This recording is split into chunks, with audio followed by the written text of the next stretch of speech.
வணக்கம் மக்களே, இது உங்கள் சேனல் எக்ஸி அமர் அபிஷியல். இன்றைய பதிவில் நம்ம என்ன பார்க்க போறோம்னா, ஒரு முக்கியமான விஷயம் என்னன்னா, இந்த கேட்டகரி 1, 2, 3, 4, 5 சரிங்களா? இந்த கேட்டகரியில சீட் எப்படி பகிர்ந்து கொடுக்கப்படுகிறது அப்படின்னு எல்லாத்துக்கும் டவுட். ஒரு ஸ்கூல்ல 100 சீட்டுனா 25% ஆர்டிக்கு போயிருச்சு, மீதமுள்ள சீட்டு எங்க போகும் அப்படின்னு கேக்குறீங்க. சரிங்களா? நான் சொல்லியிருந்த முன்னாடியே கேட்டகரி 1க்காரவங்க நம்பர் ஆஃப் டிரான்ஸ்ஃபர் வச்சிருந்தாங்கன்னா அவர்களுக்கு அடிப்படையில் தான் போய்கிட்டே இருக்கும். சரிங்களா? அதே போல கேட்டகரி 2 சரிங்களா? கேட்டகரி 2க்கும் அதே மாதிரி, கேட்டகரி 3க்கும் அதே மாதிரி. கேட்டகரி 1ல நீங்க நம்பர் ஆஃப் அப்ளிகேஷன் போயிருக்கும் கேட்டகரி 1ல. ஸோ அதுல எத்தனை அப்ளிகேஷன் போயிருக்குன்னு பார்ப்பாங்க. ஸோ அதுல எக்ஸ்ட்ரா ரெக்குவயர்மெண்ட் இருக்குன்னா தான் கேட்டகரி 2க்கு போவாங்க. அதுக்கு அடுத்து அங்க எக்ஸ்ட்ரா ரெக்குவயர்மெண்ட் இருந்தா தான் கேட்டகரி 3க்கு போவாங்க. அங்க எக்ஸ்ட்ரா ரெக்குவயர்மெண்ட் இருந்தா தான் கேட்டகரி 4க்கு போவாங்க. இங்கேயும் ரிசர்வேஷன் தான். சரிங்களா? அதே தான் எஸ்சி கேட்டகரிக்கு 15%, எஸ்டி கேட்டகரிக்கு 7.5, ஓபிசிக்கு 27%. சரிங்களா? ஓபிசிக்கு 27%. இவ்வளவுதான் கேட்டகரி. ஓகேங்களா?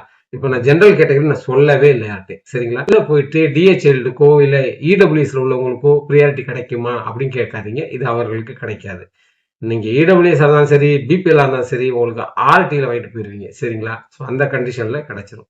ஆனா சர்வீஸ் ப்ரியாரிட்டி கேட்டகரியில உங்க சான்ஸ் எங்கெங்க அதிகமா இருக்கு அப்படின்னு சொன்னா, இந்த சர்வீஸ் ப்ரியாரிட்டி கேட்டகரியில இந்த ஓபிசி, எஸ்சி, எஸ்டி எல்லாம் பாக்குறாங்க, செக் பண்றாங்க. செக் பண்ணும்போது இந்த ரிசர்வேஷன் அடிப்படையில் சீட் எத்தனை கொடுத்துருக்காங்க பார்ப்பாங்க. நம்பர் ஆஃப் சீட்ஸ் எப்படின்னா டோட்டல் சீட்ஸ்ல பார்த்துக்கிட்டு வருவாங்க. ஸோ இந்த கண்டிஷன்ல ஒரு கேட்டகரி 1ல ஒருத்தர் அப்ளை பண்ணியிருக்காரு, ஓபிசியில சீட்டு இல்லை. சரிங்களா? அந்த டயத்துல அவருக்கு கிடைக்குமா கிடைக்காதா? சரிங்களா? ஒரு சென்ட்ரல் கவர்மெண்ட் ஒர்க் பண்றப்பல ஓபிசியில இருக்காரு, கேட்டகரி ஓபிசி என்சிஎல்ல. ஸோ அவருக்கு சீட்டு கிடைக்குமா கிடைக்காதா? அப்படி கிடைச்சா எப்படி ஒரு சான்ஸ் அப்படின்னு கேட்பீங்க நீங்க. ஓபிசியில சீட்டு இல்லை, கேட்டகரியில முடிஞ்சு போச்சு, எல்லாரும் பண்ணிட்டாங்க, அவர் லேட்டா பின்னாடி போயிட்டாரு, அதனால கிடைக்க இல்லை. ஸோ அந்த மாதிரி கண்டிஷன்ல என்ன ஆகும்னா அவருக்கு சீட்டு கிடைக்கும். எப்படி அப்படின்னு கேட்பீங்க எல்லாரும். இந்த ஓபிசி காரங்க இருக்காங்க, எஸ்சி காரங்க இருக்காங்க, எஸ்டி காரங்க இருக்காங்க. இவங்க அனைவரும் என்ன பண்ணுவாங்கன்னா, அவங்களுடைய சீட் கேட்டகரி கோட்டா கேட்டகரி முடிஞ்சிருச்சுன்னா அடுத்த ஆப்ஷன் ஜெனரல். அந்த குழந்தைக்கு ஆட்டோமேட்டிக்கா ஜெனரல் கேட்டகரியில போட்டு அவங்களுக்கு சீட்டு போயிடும். சரிங்களா? ஸோ கவுண்ட் பண்ணி பார்த்தீங்கன்னா 27% சீட்டு இதெல்லாம் கவுண்ட் பண்ணி பார்த்தீங்கன்னா, அதாவது ஒரு 100 சீட்ல இவ்வளவு கவுண்ட் பண்ணி பார்த்தீங்கன்னா ஒரு 30 சீட்டு எக்ஸ்ட்ரா மிஞ்சுது. அது ஜெனரல் இருக்கிறவங்களுக்கு மட்டுமே. சரிங்களா? ஜெனரல் கேட்டகரியில. ஸோ அதுல ஜெனரல் கேட்டகரியில காஸ்ட் அடிப்படையில் நான் எந்த விதமான ரிசர்வேஷனை எதிர்பார்க்கல அப்படின்னு சொல்லிட்டு அவர்களுக்கு சீட்டு கொடுக்கப்படுகிறது. இன்கேஸ் ஒரு கேந்திர வித்யாலயக்குள்ள ஜெனரல் கேட்டகரியில நீங்க போயிட்டீங்க, அந்த குழந்தை அந்த ஸ்கூல்ல படிக்கிற வரைக்கும் ஜெனரல் கேட்டகரியிலேயே தான் படிக்கணும். சரிங்களா? அவர்களுக்கு வேற எந்த சலுகையும் கிடைக்காது. இதுதான் மெயினான விஷயம். சரிங்களா? வேற எந்த சலுகையும் நீ எதிர்பார்க்க முடியாது. ஜெனரல் கேட்டகரியில கேட்டகரிக்காரங்க 1ஆ இருந்தாலும் சரி, 2ஆ இருந்தாலும் சரி, 3ஆ இருந்தாலும் சரி, 4ஆ இருந்தாலும் சரி, 5ஆ இருந்தாலும் சரி. ஸோ இங்க மாதிரி ரிமைனிங் சீட் வந்தால்தான் இந்த மாதிரி தான் போய்கிட்டே இருக்கும். ஸோ ஜெனரல் கேட்டகரியில் உள்ளவங்களும் இந்த சீட்டு எங்க போகுதுன்னு பார்த்துக்கோங்க. அதாவது எஸ்சி, எஸ்டி, ஓபிசி அவங்க கேட்டகரியில வந்திருக்காங்க. பட் ஆனா அவங்க வரும்போது சீட்டு கிடைக்கல, கதை முடிஞ்சு போச்சு. ஸோ முடிஞ்சு போன கண்டிஷன்ல அவர்களுக்கு ரிமைனிங் சீட் என்ன பண்ணுவாங்கன்னா ஜெனரல் கேட்டகரியா போட்டு அவர்களுக்கு சீட்டு கொடுக்கப்படுகிறது.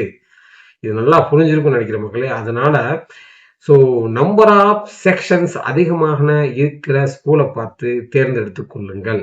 சரிங்களா?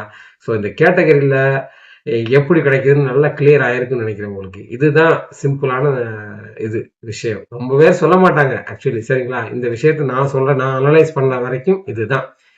இப்ப நான் ஓபிசி என்சிஎல்ல வரேன்னா நானும் ஜெனரல் கேட்டகரியில அப்ளை பண்ணி வாங்கிக்கலாம். இது யாருக்குன்னா, அதுவும் ஸ்பெஷலி கேட்டகரியில யார் வர்றீங்களோ அவர்களுக்கு. சரிங்களா?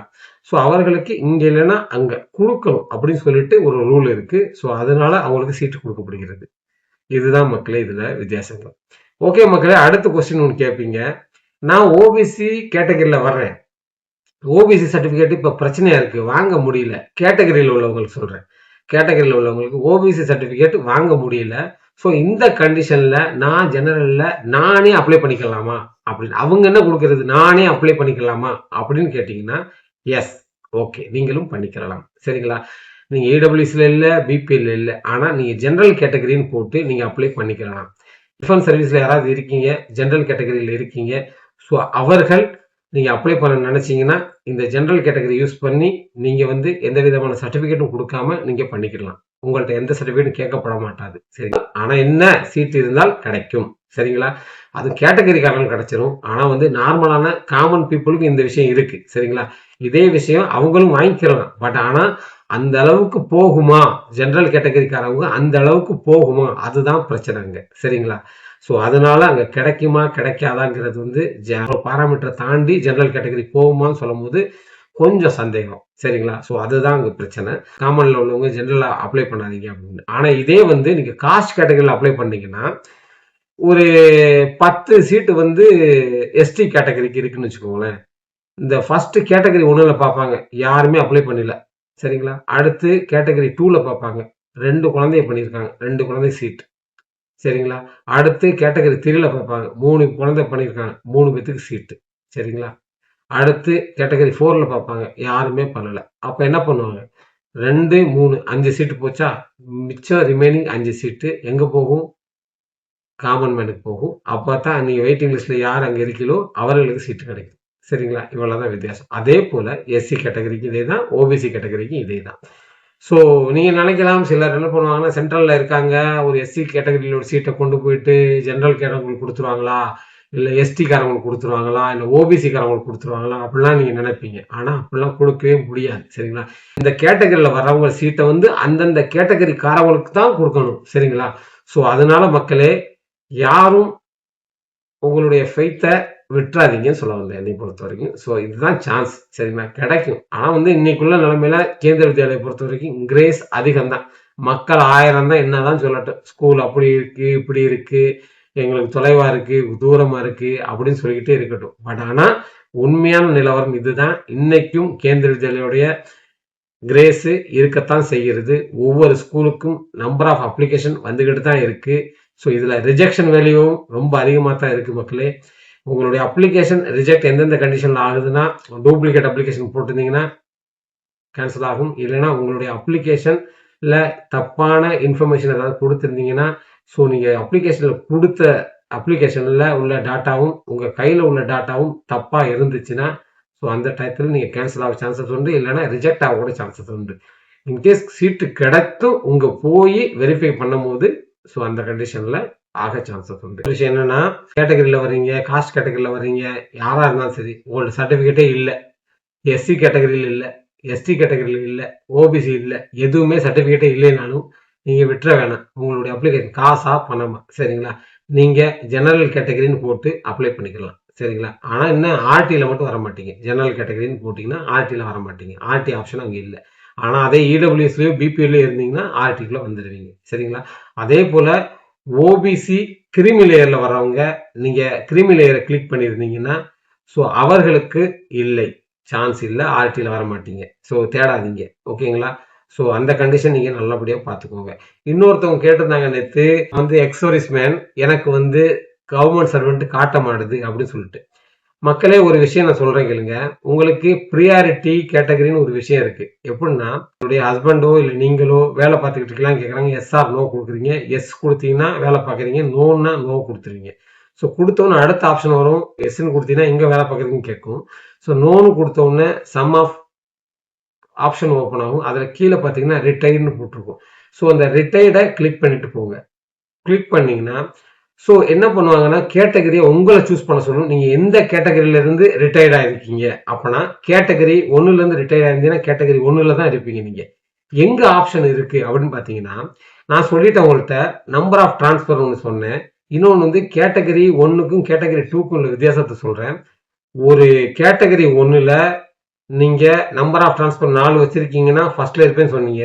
கேட்டகரி 1ல நம்பர் ஆஃப் டிரான்ஸ்பர் 2 இருக்குன்னா கீழே கொஞ்சம் வருவீங்க. கேட்டகரி 1ல ஒரு டிரான்ஸ்பர் வச்சிருக்கீங்கன்னா அதுக்கு கீழே வருவீங்க. கேட்டகரி 1ல ஒரு டிரான்ஸ்பருமே இல்லை அப்படின்னு சொன்னீங்கன்னா லாஸ்டா வருவீங்க. கேட்டகரி 1க்குள்ள நீங்க வர்றீங்க, டிரான்ஸ்பரே இல்லை, சரிங்களா, ரிட்டையர்ட் ஆயிட்டீங்க, அப்பையும் நீங்க கேட்டகரி 1ல கடைசியில் இருப்பீங்க. சரிங்களா? 4 3 2 1 0 ரிட்டையர்டு. சரிங்களா? ஸோ சீட்டு கொடுக்கும்போது அங்கேருந்து கீழே வரைக்கும் பார்ப்பாங்க. ஸோ இவர்கள் கேட்டகரி 1க்குள்ள வந்தீங்கன்னா இவர்கள் கழிச்சு தான் கேட்டகரி 2க்குள்ள போவாங்க. மற்றபடி வேற ஒண்ணுமே இல்லை. அதனால நீங்க வந்து ரிட்டையர்டுன்னு சொல்லிட்டு விட்டுட்டு போயிடாதீங்க. ஏன்னா நீங்க சென்ட்ரல் கவர்மெண்ட் இருந்திருக்கீங்க, ரிட்டையர்ட் ஆயிட்டீங்க. உங்களுக்கு எக்ஸர்வீஸ்மெண்ட் பெனிஃபிட் கிடைக்கும். சரிங்களா? ஆனா கேட்டகரி 1லயே கிடைக்கும் உங்களுக்கு. அக்கா காமனா கிடைக்காது. நீங்க அதுக்காண்டி ஒன்றும் பிரச்சனை இல்லை.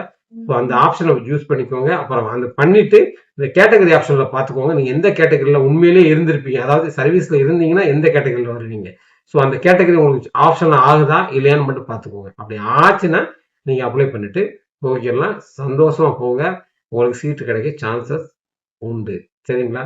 ஸோ அதனால மக்களே, இந்த மேற்கொண்ட சொன்ன எல்லா விஷயத்தையும் நீங்க வந்து தரவா புரிஞ்சிருப்பீங்கன்னு நினைக்கிறேன். புரியாதவர்கள் கமெண்ட்ல கேளுங்க, ரிப்ளை பண்றேன். ஓகே மக்களே, மீண்டும் அடுத்த ஒரு பதிவில் சந்திப்போம். அதுவரை உங்களிடமிருந்து விடைபெறுவது அமர்நாத். நன்றி, வணக்கம்.